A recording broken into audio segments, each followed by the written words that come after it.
ఈరోజు మన మైండ్ కూడా అనేక సార్లు టూ థాట్స్, బయట ఒకలాగా లోపల ఒకలాగా, దేవుని కొరకు ఒకలాగా, లోకం కొరకు లేకపోతే స్వార్థం కొరకు ఒకలాగా. ఈరోజు దేవుని వాక్యం ఏంటంటే మీరు what is the pressure that you're feeling inside? Maybe outside it's all good.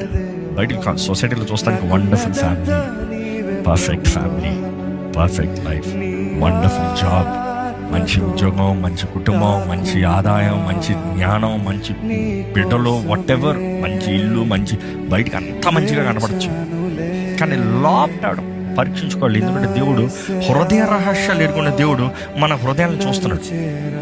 ఈరోజు మిమ్మల్ని అడుగుతున్నాడు, మీలో మీ జీవితం ఎట్లా వెళ్తుందో దృష్టి కలిగి విశ్వాసంతో బ్రతుకుతున్నారా? లేకపోతే దేవుడు ఒక మాట అడుగుతూ, కొంతమంది చూడండి ఇక్కడ ఒక మాట అడుగుతారు, మళ్ళీ వెంటనే అక్కడ ఒక మాట అడుగుతారు. కొంతమంది చూడండి దేవుని దగ్గరకు వచ్చి దేవా నీ చిత్తం ఏంటో అడుగుతారు, మరి లోకస్తుల దగ్గరికి లోక మార్గం, లోక జ్ఞానాన్ని అడుగుతారు.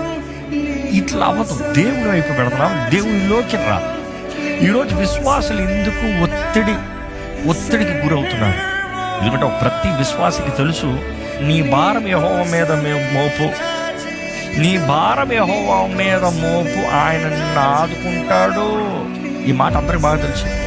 కానీ ఎందుకు చాలామంది ఒత్తిడిలోకి వెళ్ళిపోతామంటే, దేవుని నమ్ముతానా అంటారు, ప్రార్థన చేస్తున్నానంటారు, ఆలయానికి క్రమంగా ఉన్నానంటారు, నేను భక్తిపరుణ్ణి, నేను ప్రభు వల్ల పాల్పొందుతున్నానంటారు. కానీ వారి మనసులో మాత్రం వారి ఒత్తిళ్ళు వారే, వారి ఆలోచనలు వారే, వారు కన్ఫ్యూజన్లో వారే ఉంటారు. బయటకు పంచుకోరు, దేవుని దగ్గర చెప్పరు. ఈరోజు చాలామంది వారి భారంలో వారు మూసుకుంటూ దేవునే నమ్ముతున్నారు, కాదని కాదు, దేవుని దగ్గరికి వస్తున్నారు, కాదని కాదు.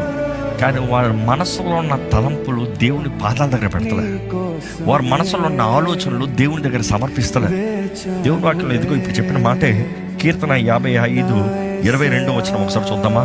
నీ భారము యెహోవా మీద మోపుము, యెహోవా మీద మోపుము, ఆయనే నిన్ను ఆదుకొనును, ఆయనే నిన్ను ఆదుకొనును, ఆయన నిన్ను ఆదుకుంటాడు. నీ భారం యెహోవా మీద మోపు, ఆయన నిన్ను ఆదుకుంటాడు.